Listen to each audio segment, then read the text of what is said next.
Alright, outside, got the gantry set up. Let's see if this thing's gonna do something. Alright, so got this thing all hooked up. Kind of got it squared to the world a little bit. So it's working out pretty good. This is gonna be like a 23-ish, 22 and a half circle when it's all said and done. This is what we're shooting for.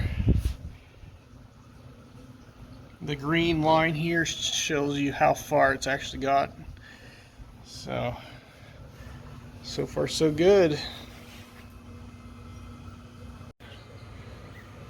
Alright, about halfway in. Doing pretty good. This little contour in the door makes it a little difficult. You gotta constantly adjust the distance. But I think I have a fix for that here in the future. I'll be able to do it automatically with a little laser rangefinder. Hopefully the laser doesn't screw up the laser rangefinder part, but we'll see. Alright, almost 5 hours in. Almost done. Working pretty good.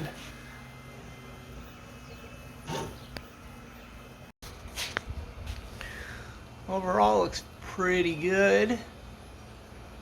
Looks like it's been there for a minute. The way the rust lines and the primer lines overlap and whatnot. I like it.